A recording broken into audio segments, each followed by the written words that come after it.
الحمد لله نحمده ونستعينه ونستغفره ونؤمن به ونتوكل عليه ونعوذ بالله من شرور أنفسنا ومن سيئات أعمالنا من يهده الله فلا مضل له ومن يضلله فلا هادي له ونشهد أن لا إله إلا الله وحده لا شريك له ونشهد أن سيدنا وسندنا وحبيبنا محمدا عبده ورسوله أما بعد فأعوذ بالله من الشيطان الرجيم بسم الله الرحمن الرحيم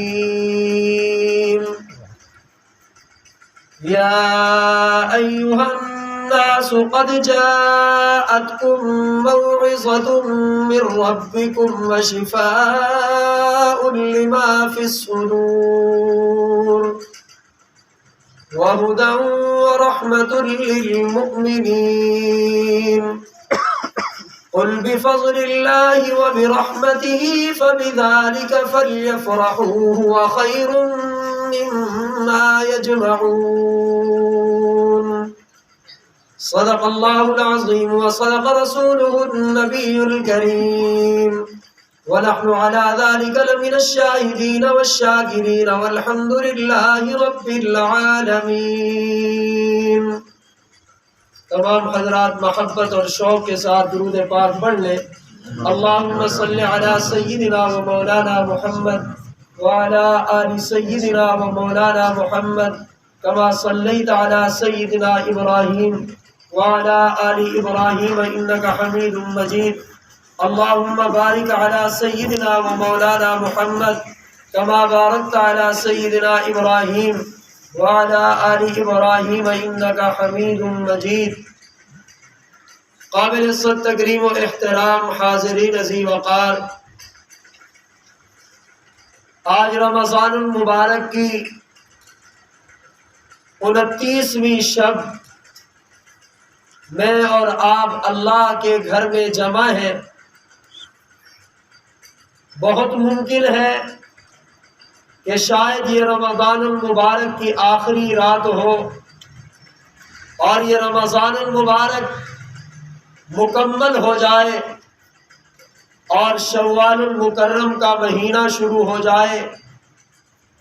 آئندہ سال اس بات پر یقین ہے کہ یہ رات بھی ہوگی، اس چاند کی چاندنی بھی ہوگی، رب کا یہ گھر بھی ہوگا، صبح کو سورج بھی نکلے گا، سورج کی گرمی بھی ہوگی، اللہ کے گھر میں یہ مصلی بھی بچھا ہوگا، کوئی امام بھی کھڑا ہو کر اللہ کے قرآن کی تلاوت کرے گا، یقیناً مقتدی بھی اس کے پیچھے ہوں گے۔ سب کچھ یقینی ہے، مگر ایک چیز یقینی نہیں ہے کہ میں اور آپ ہوں گے یا نہیں ہوں گے، اس کا کسی کو بھی یقین نہیں ہے۔ بہت سے لوگ اس دنیا میں آئے، اپنے اپنے وقت کو انہوں نے پورا کیا اور اچانک وقت اجل آن پہنچا اور وہ اس دنیا سے چلے گئے۔ نہ معلوم میرا اور آپ کا بھی وقت پورا ہو چکا ہو اور ہم آپ یہاں بجائے اس کے کہ ہم سطح زمین پر ہوں، ہو سکتا ہے میں اور آپ زیر زمین چلے جائیں۔ اس لیے اس رات کو غنیمت جانیے، اس رات کی قدر کیجیے، جتنا ہو سکتا ہے اپنے اللہ کو راضی کیجیے۔ یہ جس گھر میں میں اور آپ موجود ہیں، اسے آپ سے اگر پوچھا جائے، آپ کہیں گے اس کا نام مسجد ہے، کسی اور سے پوچھو وہ کہے گا اس کا نام اللہ کا گھر ہے، کسی اور سے پوچھو تو کوئی کہے گا یہ مسلمانوں کے عبادت کی جگہ ہے۔ ہر ایک نے اپنا اپنا نام رکھا ہے۔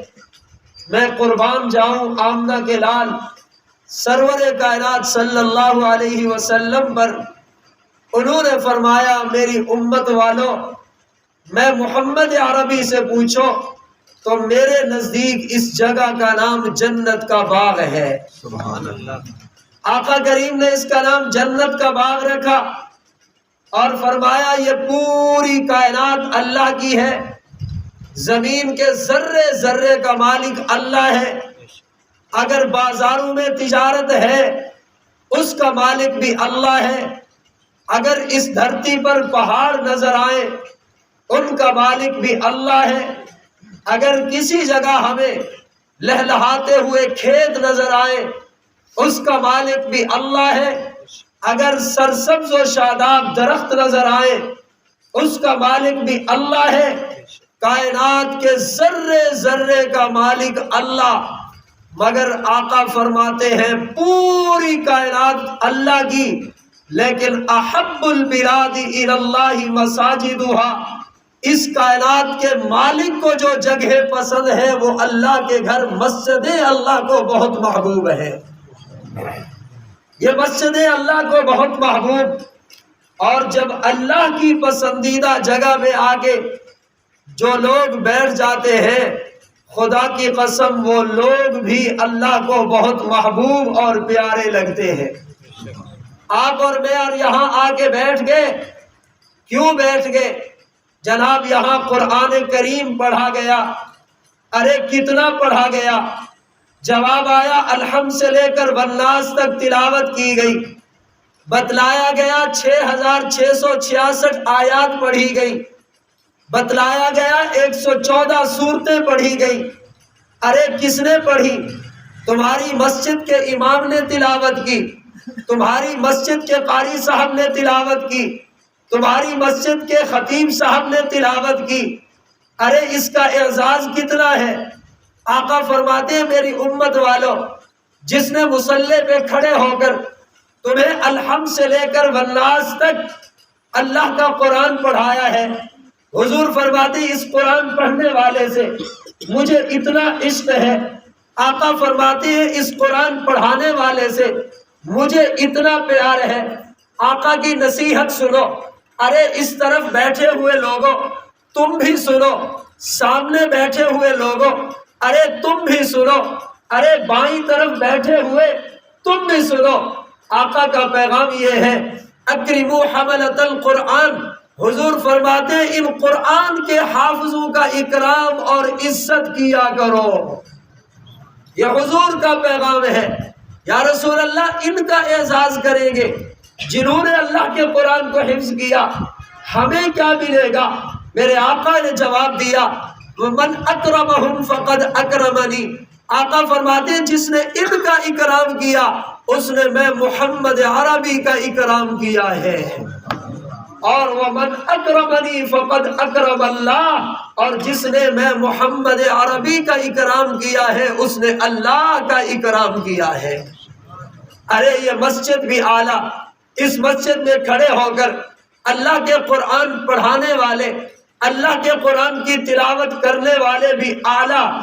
ارے پھر تم کیوں محروم رہ گئے؟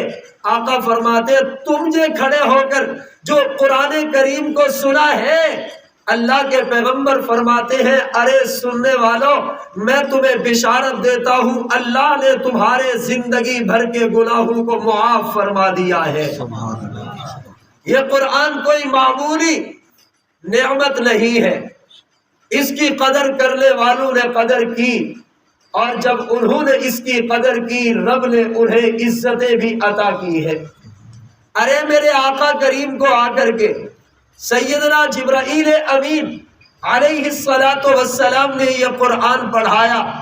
جبرائیل امین کے واسطے سے آقا کریم کو یہ قرآن پہنچا، پھر آقا کریم نے یہی قرآن صدیق اکبر کو پڑھایا، فاروق اعظم کو پڑھایا، عثمان غنی کو پڑھایا، علی المرتضیٰ کو پڑھایا۔ ارے صرف انہی چار کو نہیں، میرے آقا نے یہ قرآن پڑھایا ہے اپنے 1,24,000 اصحاب پیغمبر کو پڑھایا ہے۔ ہر ایک کے پڑھنے کا انداز نرالا، ہر ایک کے پڑھنے کا انداز بڑا خوبصورت۔ ارے ان کے پڑھنے میں کتنا نور ہوگا جنہوں نے ڈائریکٹ پیغمبر خدا سے پڑھا ہوگا۔ جب استاذ اعلیٰ ہے وہ شاگرد کتنے اعلیٰ ہوں گے۔ ارے میں دور نہیں جاتا، تمہیں 1-2 مثالیں دیتا ہوں۔ حضور کے ایک صحابی ہے، ان کا نام اسید ہے، ان کے بابا کا نام حزیر ہے، اسید بن حزیر حضور کے صحابی ہے۔ ادھر آقا کریم سے قرآن پڑھا، 1 سورت 2 سورت 3 سورتیں پڑھی۔ ارے قرآن پڑھتے چلے گئے، اسید بن حزیر کے دل و دماغ میں، ان کے سینے پہ اللہ کا قرآن نقش ہوتا گیا۔ ادھر قرآن کے انوارات سینے میں منتقل ہوئے۔ اسید بن حزیر نے نماز عشاء ادا کی، نماز عشاء ادا کر کے اپنے گھر تشریف لے گئے، جا کر کے بستر پہ لیٹ گئے۔ کچھ دیر گزری، قرآن کے نور نے سونے نہ دیا، کہا اسید کھڑے ہو جاؤ اور اللہ کے قرآن کی تلاوت شروع کرو۔ اسید بن حزیر رضی اللہ تعالی عنہ نے اللہ کے قرآن کی تلاوت شروع کی، قرآن پڑھنا شروع کیا۔ ارے وہ منظر تو دیکھو، کھلے آسمان تلے اللہ کے نبی کا صحابی کھڑے ہو کر قرآن کی تلاوت کر رہا ہے۔ ارے 1 پارہ مکمل ہوا، اب تو اسید بن حزیر ختم کر دیں گے، مزہ اتنا آیا۔ دوسرا پارہ شروع کیا، سکون اتنا آیا۔ تیسرا پارہ شروع کیا، ارے لطف اتنا آیا۔ چوتھا پارہ شروع کیا، ارے ادھر اسید کو لطف نہیں آیا، بلکہ دھرتی پر موجود مخلوقات نے اسید کے قرآن کو سننا شروع کر دیا۔ وہ مخلوقات اسید بن حزیر کے قرآن کو سن رہے ہیں۔ اچانک حضرت اسید بن حزیر کی تلاوت کے دوران قریب ہی گھوڑا بندھا ہوا تھا، حضرت کا گھوڑا وہ بندھا ہوا تھا۔ اس گھوڑے نے اچانک اوپر دیکھا، اسے کچھ نظر آیا، اس جانور نے کچھ دیکھا، اچھلنے لگا، مستیاں کرنے لگا، کودنے لگا۔ حضرت اسید بن حزیر رضی اللہ تعالی عنہ نے جلدی سے اپنی نماز کو مکمل کیا۔ ارے اس کو کیا ہو گیا، یہ کیوں اچھلنے کودنے لگا ہے؟ حضرت نے جلدی سے نماز کو پورا کر کے سلام پھیرا، دیکھا میرا سلام پھرا ہے، ادھر گھوڑا بھی آرام سے رک گیا ہے۔ حضرت اسید بن حزیر نے سمجھا شاید ویسے ہی گھبرا گیا ہوگا، شاید جانور ویسے ہی شوخیاں کرنے لگ گیا ہے۔ لیکن کچھ دیر کے بعد اسید بن حزیر رضی اللہ تعالی عنہ نے پھر نماز کی نیت باندھی، پھر اللہ کے قرآن کی تلاوت شروع کی۔ ادھر تلاوت اسید شروع ہوتی ہے، ادھر گھوڑے کی نگاہ پھر اوپر کو اٹھتی ہے، اس نے کوئی چیز دیکھی، پھر اچھلنے لگا۔ اسید بن حزیر ادھر قرآن پڑھتے ہیں، ادھر گھوڑا اچھلنے اور کودنے لگتا ہے۔ ساری رات اسی کشمکش میں گزر گئی۔ حضرت اسید نے تلاوت ختم نہیں کی، گھوڑے نے اچھلنا ختم نہ کیا۔ آخر صبح صادق کے قریب حضرت اسید بن حزیر رضی اللہ تعالی عنہ نے اپنی نماز کو مکمل کیا اور یوں آسمان کی طرف نگاہ اٹھائی تو حضرت کے دیکھنے کی دیر تھی۔ فرماتے مجھے ایک بادل نظر آیا۔ ارے اس مسجد میں آنے والوں، وہ پانی کا بادل نہیں تھا، وہ اولو کا بادل نہیں تھا، وہ کوئی اور بادل نہیں تھا۔ فرماتے ہیں وہ مجھے نور کا بادل نظر آنے لگ گیا۔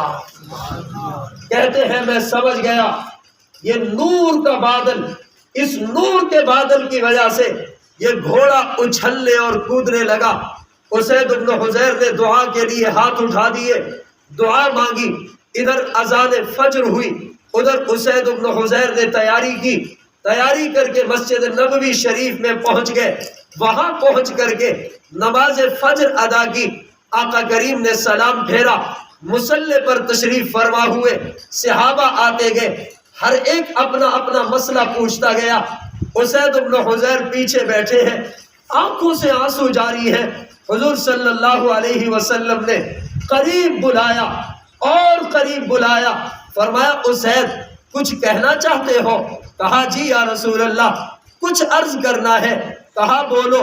حضرت اسید بن حضیر بولے آقا رات عجیب واقعہ ہوا. میں قرآن پڑھ رہا تھا, میرے گھوڑے نے اوپر دیکھا, وہ اچھلنے اور کودنے لگا. میں صبح تک یہ منظر دیکھتا رہا. صبح کے وقت میں نے آسمان کی طرف نگاہ اٹھائی, مجھے ایک نور کا بادل نظر آیا. اسی وقت سے بے چین ہوں, پتہ نہیں وہ نور کا بادل کیا تھا, اس میں نور کس چیز کا تھا. حضور نے قریب کیا, اسید بن حضیر کے کمر پہ تھپکی دی. فرمایا ارے اسید گھبرانے کی ضرورت نہیں ہے, ارے اسید غمگین ہونے کی ضرورت نہیں ہے, پریشان ہونے کی ضرورت نہیں ہے. یہ نور کا بادل نہیں تھا, یہ اللہ کے فرشتے تھے جو تیرا قرآن سننے کے لیے زمین پر اتر آئے تھے.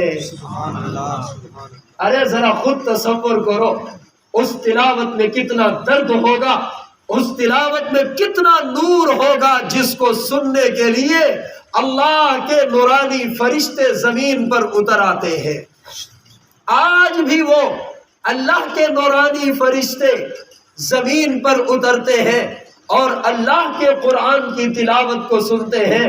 اگر مجھے نظر نہ آئے, اگر آپ کو نظر نہ آئے, تو یاد رکھنا اس میں پیغمبر کے الفاظ میں کمی نہیں, کمی ہے تو میری اور آپ کی نگاہوں میں کمی ہے. ان گناہوں کی وجہ سے ہمیں وہ چیز نظر نہ آئی جس کی وجہ سے اللہ نے اپنے پیغمبر کے صحابہ کو عظمتیں عطا کی ہے. ایک جھلک تو یہ تھی, اور ایک جھلک اور بھی دکھا دوں. بڑی دور سے قریب لانے کے لیے, آپ کو بہت قریب کرنے کے لیے آپ کو ایک بات کرنے لگا ہوں. آقا کریم کے صحابہ نے آقا کریم سے قرآن پڑھا, صحابہ سے قرآن کریم, تابعین نے پڑھا, تابعین سے تبع تابعین نے پڑھا. ہر ایک پڑھنے والا نسلاً بعد نسل, نجمن بعد نجمن, آہستہ آہستہ ایک ایک نسل, ایک ایک زمانے والے قرآن پڑھاتے گئے, قرآن پڑھنے والے قرآن پڑھتے گئے. ارے دور آ گیا ہے ائمہ مجتہدین کا, امام اعظم ابو حنیفہ رحمت اللہ علیہ کا, انہوں نے بھی قرآن کی تلاوت کی ہے. امام شافعی رحمت اللہ علیہ نے بھی قرآن کی تلاوت کی ہے. امام مالک رحمت اللہ علیہ نے بھی قرآن کی تلاوت کی ہے. پر جو تلاوت احمد بن حنبل نے کی ہے وہ کمال کی تلاوت کی ہے. آپ کہیں گے وہ کیسے؟ ارے سنو, ادھر امام احمد بن حنبل رحمت اللہ علیہ نے قرآن کی تلاوت شروع کی, ادھر سجدے میں امام احمد بن حنبل کو اللہ کے نور کی زیارت ہو گئی. اللہ کے نور کی زیارت کوئی معمولی بات نہیں, بڑا اہم واقعہ ہے کہ ایک آدمی کو اللہ کے نور کی زیارت ہو جائے. ارے دوسری رات آئی, امام احمد بن حنبل نے پھر قرآن پڑھا, پھر اللہ کے نور کی زیارت ہوئی. ارے 2 مرتبہ نہیں, ارے ادھر تسلسل سے روزانہ تلاوت کا سلسلہ جاری رہا, ادھر احمد بن حنبل کو اللہ کے نور کی تلاوت کا سلسلہ بھی جاری رہا, زیارت کا سلسلہ جاری رہا. ارے کتنی مرتبہ, 99 مرتبہ زندگی میں احمد بن حنبل نے اللہ کے نور کی زیارت کی ہے. 99 مرتبہ کہنا آسان ہے, 99 مرتبہ زیارت کی. ایک دن بیٹھے تھے, کہنے لگے ارے میرے ساتھیوں, میرے اوپر اللہ کا بڑا احسان ہے, میرے اوپر اللہ کا بڑا کرم ہے, میں نے 99 مرتبہ اپنے اللہ کے نور کی زیارت کی ہے.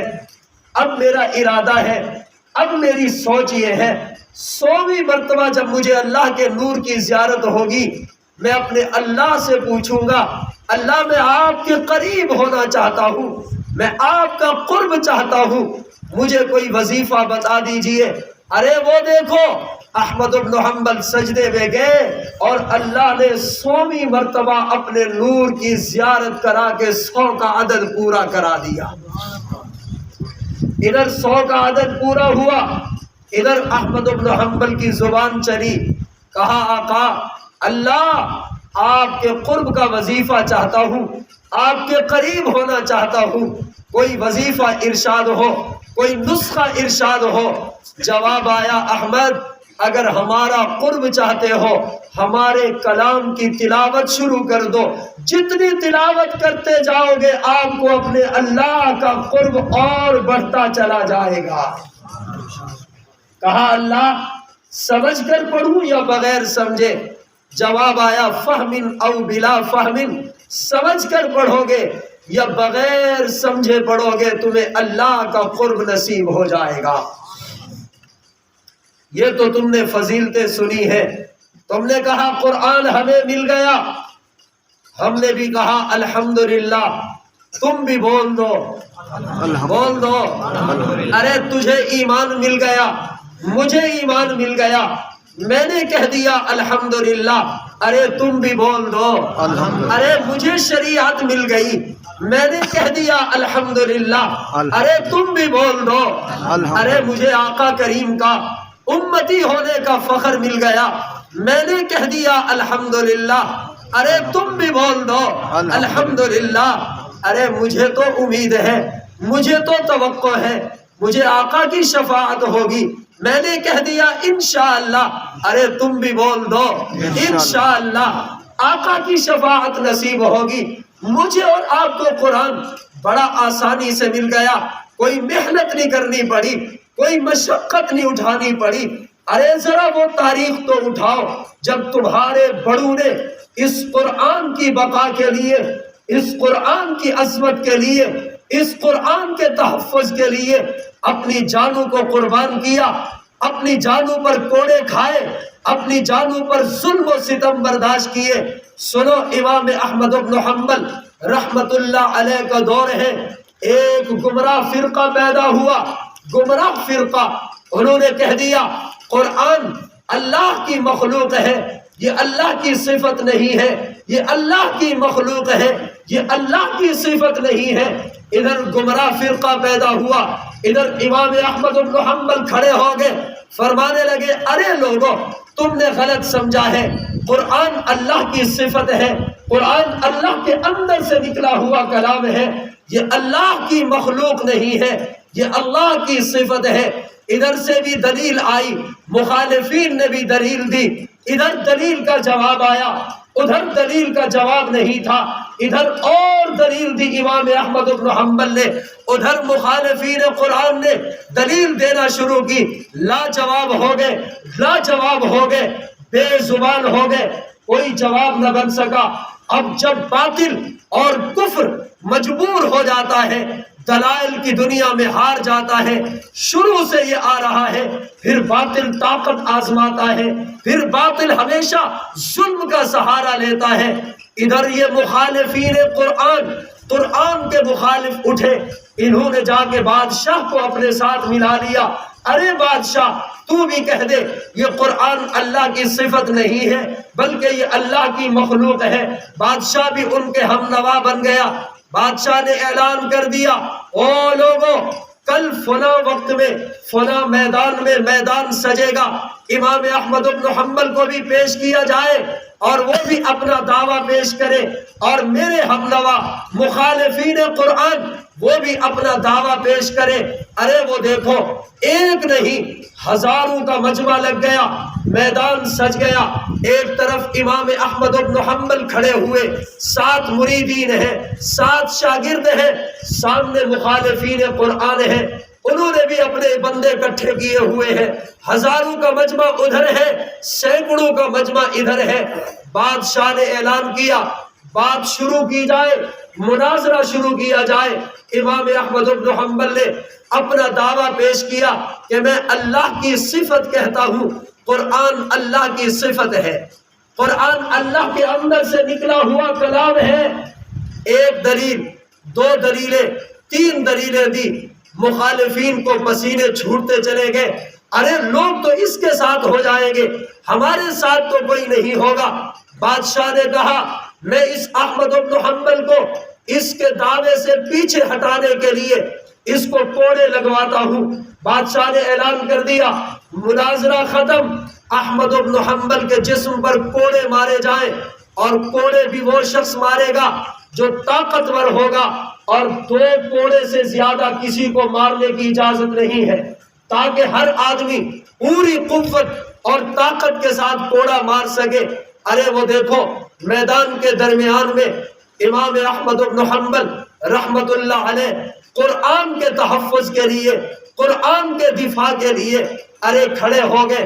بادشاہ نے کہا اس کو کوڑے مارے جائے تاکہ یہ قرآن کا تحفظ نہ کر سکے، اس کو کوڑے مارے جائیں۔ کوڑے مارنے والا آگے بڑھا، امام احمد بن حنبل کا وہ بوڑھا جسم، شاگردوں کی چیخیں نکل گئی، مریدین کی چیخیں نکل گئی، بے بس اور لاچار تھے، اپنے شیخ اور اپنے استاذ کا تحفظ نہیں کر سکتے تھے۔ بادشاہ نے حکم دیا اس بوڑھے جسم سے قمیض کو اتارا جائے، میں چاہتا ہوں ننگے جسم پر کوڑے مارے جائیں تاکہ اس کو تکلیف ہو، تاکہ اس کو پریشانی ہو۔ امام احمد بن حنبل رحمت اللہ علیہ نے فرمایا ارے قمیض میں خود اتار دیتا ہوں۔ قمیض اتار دی، صرف ازار بند پہنا ہوا ہے، تہبند باندھا ہوا ہے۔ ادھر ایک ظالم آگے بڑھا، امام احمد بن حنبل رحمت اللہ علیہ کے بوڑھے جسم پر اتنی زور سے کوڑا مارا کہ مجمع کی چیخیں نکل گئی۔ اس اللہ کے ولی انسان نے اف تک نہیں کی، زور سے پڑھا بسم اللہ الرحمن الرحیم، بسم اللہ الرحمن الرحیم پڑھا۔ ادھر کوڑا مارنے والا پھر اٹھا، اس نے اپنی پوری طاقت کو آزمایا، اور طاقت آزما کے اس نے اتنی زور سے کوڑا مارا، امام احمد بن حنبل کی پشت سے خون شروع ہو گیا، پر آواز میں فرق نہیں آیا۔ پڑھا لا حول ولا قوت الا باللہ۔ بادشاہ نے حکم دیا یہ آدمی ہٹ جائے، دوسرا آئے کوڑا مارنے والا، دوسرا آدمی آیا، اس نے آگے احمد بن حنبل کے اس بوڑھے جسم پر تیسرا کوڑا مارا۔ امام احمد بن حنبل نے چیخ نہیں لگائی، کوئی اف تک نہیں کی۔ تیسرے کوڑے پر پڑھا الحمدللہ۔ جب الحمدللہ کہا مجمع حیران کہ ادھر کوڑے برس رہے ہیں اور ادھر الحمدللہ پڑھا جا رہا ہے، نہ معلوم کیا بات ہوگی۔ ارے وہ دیکھو اس آدمی نے بڑھ کے چوتھا کوڑا امام احمد بن حنبل کے اس بوڑھے جسم پر برسایا اور جسم سے خون کے فوارے نکلے۔ امام احمد بن حنبل نے پڑھا لن یصیبنا الا ما كتب اللہ لنا، لن یصیبنا الا ما كتب اللہ لنا۔ 4 کوڑے ہو گئے، حکم شاہی ہوا۔ تیسرا آدمی آئے اور اس امام احمد بن حنبل کو کوڑے مارے۔ امام احمد بن حنبل کھڑے ہیں، جسم سے خون بہ رہا ہے، پر اف تک نہیں کی، کیونکہ یہ کوڑے قرآن کے تحفظ میں، قرآن کی بقا کے لیے کھا رہے تھے۔ 5واں کوڑا لگا، امام احمد بن حنبل رحمت اللہ علیہ نے آسمان کی طرف دیکھا اور پھر بادشاہ کی طرف نگاہ کر کے ہلکے سے مسکرائے اور فرمایا القرآن کلام اللہ غیر مخلوق، القرآن کلام اللہ غیر مخلوق۔ ارے وہ دیکھو 5 کوڑے لگے، امام احمد بن حنبل کا ازار بند، وہ جس سے تہبند باندھا ہوا تھا وہ ٹوٹ گیا، اس کی ہلکی سی باقی ہو گئی، ہلکی سی تات باقی تھی۔ شاگردوں کی چیخیں نکلی، مریدین کی چیخیں نکلی کہ ابھی کوڑا لگے گا اور یہ ازار بند ٹوٹے گا اور یہ تہبند نیچے گرے گا، ہمارے شیخ کا سطر کھل جائے گا۔ اور پورے مجمع کے سامنے جب سطر کھلے گا تو کیا بنے گا؟ ابھی 6واں کوڑا نہیں لگا تھا۔ امام احمد بن حنبل کو بھی محسوس ہوا کہ میرا ازار بند ٹوٹ چکا ہے، ابھی میرا کشف عورت ہو جائے گا، ابھی میرا سطر کھل جائے گا۔ اس اللہ کے بندے نے آسمان کی طرف دیکھا اور دیکھ کر منہ میں کچھ پڑھا، ابھی پڑھنے کی دیر تھی، تہبند بجائے نیچے جانے کے وہ اوپر آ کے مزید مضبوط ہو گیا۔ سبحان اللہ۔ ارے سبحان اللہ کہنے والوں، مجھے اور آپ کو قرآن کی نعمت آسانی سے مل گئی، اس لیے ہم نے کہا یہ پڑھ رہا ہے تو کیا ہوا، یہ پڑھ رہا ہے تو کیا ہوا۔ امام احمد بن حنبل کو 6 کوڑے لگے، 7واں آدمی آیا، چوتھا آدمی، اس نے کوڑے برسائے۔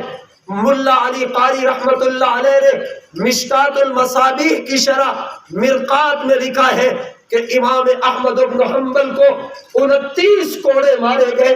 وہ 29 کوڑے جب بوڑھے کو لگے، امام احمد بن حنبل دھڑام سے نیچے گرے، بے ہوش ہو گئے۔ مجمع نے دیکھا شاید اس دنیا سے روح پرواز کر گئی ہے۔ ارے مرید بھی روئے، شاگرد بھی روئے کہ آج شیخ ہمارے اتنی لاچاری اور بے بسی میں شہید ہو گئے ہیں۔ بادشاہ نے انتہائی متکبرانہ انداز میں اشارہ کیا کہ لے جاؤ اپنے اس بوڑھے کو، اس لاش کو لے جاؤ۔ امام احمد بن حنبل کے شاگردوں نے روتے ہوئے، دھاڑے مارتے ہوئے اپنے شیخ کو اٹھایا، اٹھا کر کے گھر لے گئے۔ جلدی سے طبیب کو، ڈاکٹر کو بلایا گیا۔ طبیب نے نبض چیک کی، اس نے کہا حالات بہت مشکل ہیں لیکن ابھی زندگی کی رمق باقی ہے، علاج کرتا ہوں، کوشش کرتا ہوں، اگر ممکن ہوا تو تمہارے شیخ بچ جائیں گے، اگر ممکن نہ ہوا اس دنیا سے چلے جائیں گے۔ ارے جامع مسجد قاسمیہ میں آنے والوں، طبیب نے علاج کیا، 1 دن 2 دن 3 دن، چوتھے دن جا کر کے احمد بن حنبل کو ہوش آیا۔ مریدین ملنے کے لیے آئے، شاگرد ملنے کے لیے آئے۔ 7ویں دن امام احمد بن حنبل کے ایک شاگرد امام میمون آئے۔ انہوں نے آ کر حضرت کو سلام کیا، خیریت دریافت کی۔ کہا حضرت اس دن سے سو نہیں سکا ہوں جس دن سے آپ کے بوڑھے جسم پر ظلم و ستم ہوتے دیکھا ہے، پر پریشانی اس بات کی ہے کہ آپ نے ایک کوڑے پر بھی اف تک نہیں کی۔ آپ نے عجیب عجیب کلمے پڑھے، ہمیں ابھی تک سمجھ نہیں آئی آپ نے وہ کیوں پڑھے۔ امام احمد بن حنبل نے فرمایا بیٹے سنو، جب مجھے پہلا کوڑا مارا گیا میں نے بسم اللہ پڑھی، میں نے کہا اللہ یہ تیری وجہ سے مجھ پر ظلم کر رہے ہیں، میں بھی تیرے نام لے کر کے اس بوڑھے جسم پر ظلم سہنے کا آغاز کر رہا ہوں۔ بسم اللہ اس لیے پڑھی تھی۔